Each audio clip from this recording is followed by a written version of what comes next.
This patient is 24 years old.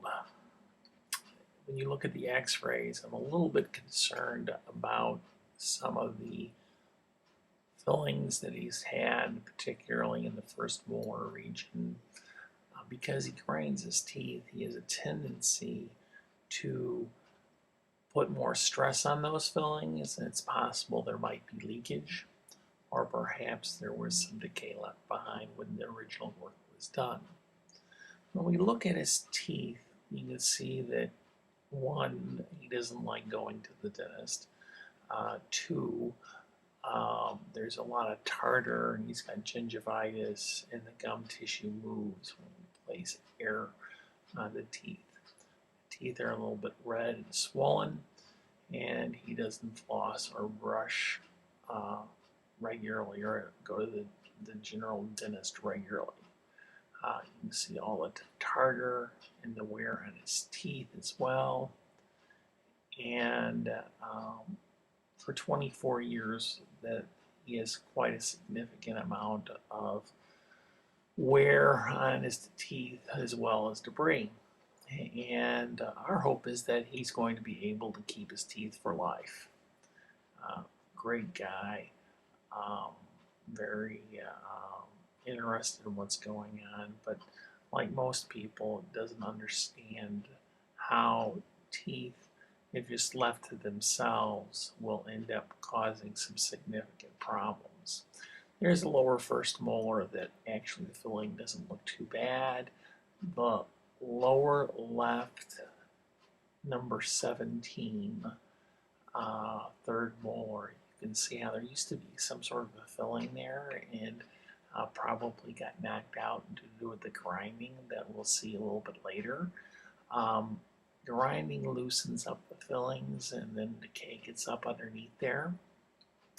This is the other side. This isn't quite so bad.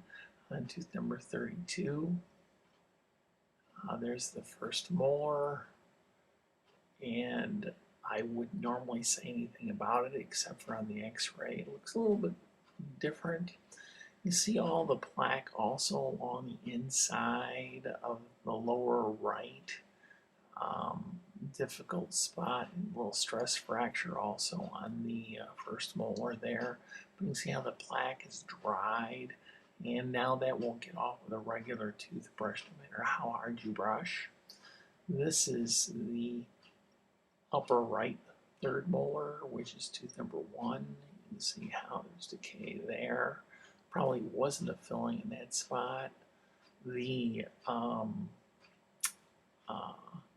tooth number 3, though, would be my first choice in terms of removing something. Number 7 is a composite filling. You can see the darkness that's up underneath the filling. Looks like that might be a little compromised when they put that in. There might have been some blood. But when we look at the other side, you'll notice there's a lot of discoloration.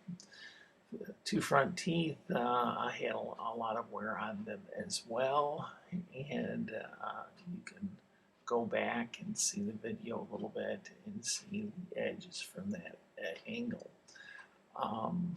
This probably isn't a cavity, it's probably stain, though we do have a Diagnodent laser that kind of monitors that. Tooth number 16, third molar, upper left area.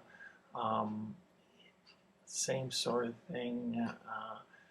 I don't think that this was a filling. It's just this decay that's gotten bigger. And just like when a cavity occurs, it's a hole.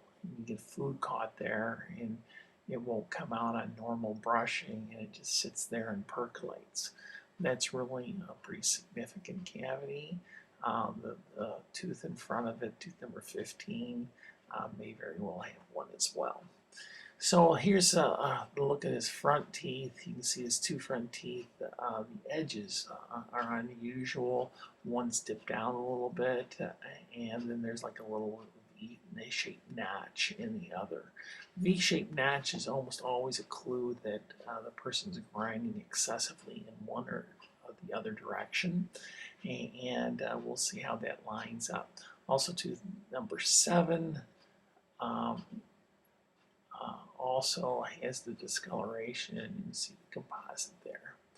So we go ahead and we ask the patient to go grind his teeth side to side, and that looks pretty close uh, um, as he goes all the way out.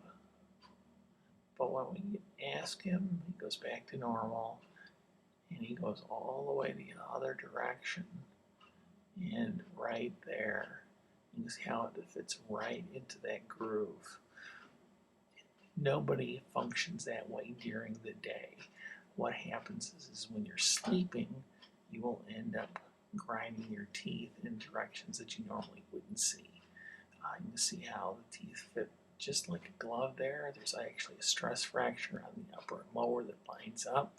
That right there, I was putting a little bit of air on the crown, and you can see where there's been some gingival recession, and the crown's all over contoured.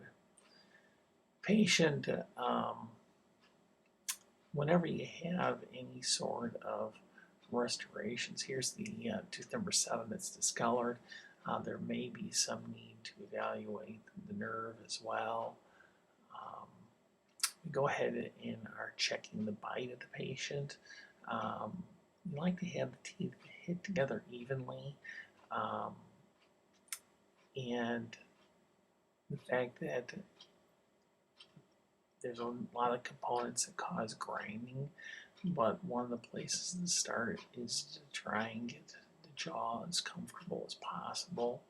And we put a little bit of articulating paper, have the patient bite down in a very soft centric relation manner. And there's the one little red spot that the patient touches. And certainly there are folks that say, well, you can live with that. And but the fact is that this particular patient, when he bites down, he touches that spot first, and then when he bites down hard, you can see right here how the teeth come together in like a little slide.